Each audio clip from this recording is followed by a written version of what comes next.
The forbidden decree, the grand chamber of the Galactic Assembly, floated in the darkness of space, a massive crystalline structure that had witnessed 10,000 years of interstellar diplomacy. Inside, representatives from 217 species gathered in their designated sections, each protected by environmental barriers suited to their unique biology. The methane breathers occupied the lower levels, while the silicon-based entities pulsed with soft light in their quantum containment fields above. Captain Elena Voss stood at the human podium, her dark blue uniform crisp and formal, though her hands trembled slightly as she gripped the edge of the translucent platform.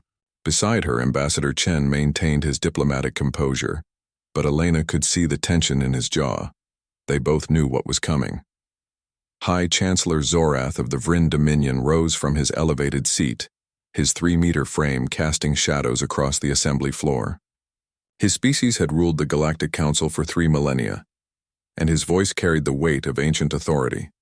The translation matrix hummed to life, converting his resonant tones into hundreds of languages simultaneously. "The matter before this assembly is grave," Zorath began, his crystalline eyes fixed on the human delegation. "Humanity has requested full membership in the galactic community. We have reviewed your history, your technological capabilities, and your cultural development.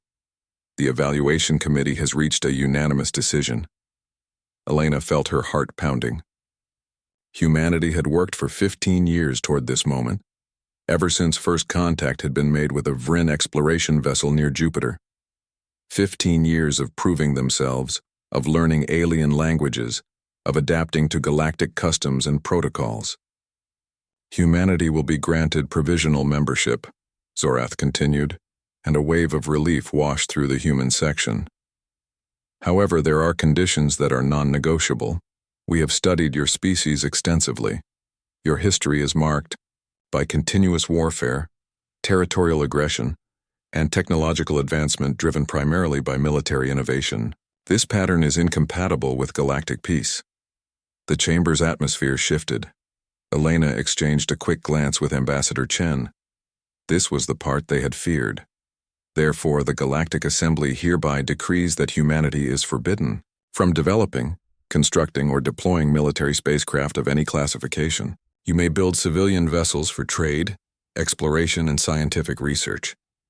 But warships, weapons platforms, and military technology are strictly prohibited. Any violation of this decree will result in immediate expulsion from the Assembly and the establishment of a total blockade around your solar system. The words hit like a physical blow. Elena had served in Earth's combined fleet for 20 years.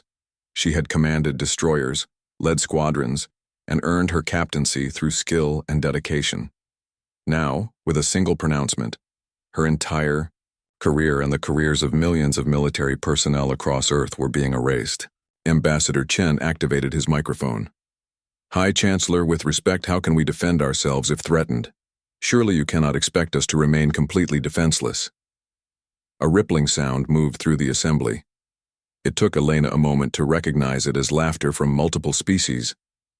Zorath's expression, as much as his alien features could convey, suggested something between pity and contempt. "Defend yourselves? From whom, Ambassador?" "The Galactic Assembly maintains the largest peacekeeping fleet in known space. We have protocols for dealing with any threat that might arise. You are under our protection now. You have no need for weapons." "But what if something happens beyond your immediate reach?" Elena interjected, unable to contain herself. "Space is vast. Response times could be days or weeks." "Captain Voss, is it?" Zorath's attention turned fully to her, and she felt the weight of thousands of alien eyes following his gaze. "Your concern is noted but irrelevant. The Assembly has maintained peace for 8,000 years using these exact protocols. Species far more advanced than humanity have accepted these terms. Are you suggesting that humans know better than civilizations that mastered faster than light travel while your ancestors were still living in caves?" The insult was deliberate and cutting. Elena's face flushed, but Ambassador Chen placed a restraining hand on her arm. "We accept the terms," Chen said quietly, his voice steady despite the bitter defeat. "Humanity will comply with the Assembly's decree." Zorath nodded, satisfied. "Excellent. The treaty documents will be transmitted to Earth for official ratification. Welcome to the galactic community, humans. May you learn from our example. The session concluded, and the various delegations began filing out of the chamber. Elena stood motionless, watching them go. Species she had studied and admired. Civilizations that had achieved wonders humanity could barely imagine. And now she understood the price of admission to their exclusive club. "Captain, we need to leave," Ambassador Chen said softly. "They're neutering us," Elena whispered. "They're taking away our ability to protect ourselves and calling it protection." "I know, but we have no choice. Without Assembly membership, we're trapped in our solar system forever. No trade, no technology exchange, no access to the Jump Gate network. Earth would stagnate and die." Elena turned to face him, and Chen saw something in her eyes that made him pause. It was not acceptance. It was not resignation. It was calculation. "You're right, Ambassador. We have no choice but to sign the treaty." She emphasized the last word with particular care. "We'll follow every letter of their law." Chen studied her face. "Captain, what are you thinking?" A small smile touched Elena's lips. "I'm thinking that I spent 20 years in the fleet, and I learned a lot about creative interpretation of regulations.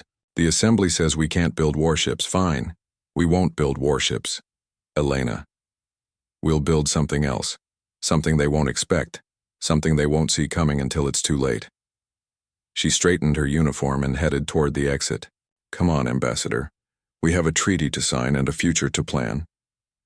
As they walked through the corridors of the Assembly Station, passing aliens of every conceivable shape and size, Elena's mind was already racing ahead. They wanted humanity domesticated, declawed, made safe and predictable. They had no idea what humans were capable of when told they couldn't do something. The Galactic Assembly had just made their first and greatest mistake. They had given humanity a challenge, and humans never backed down from a challenge.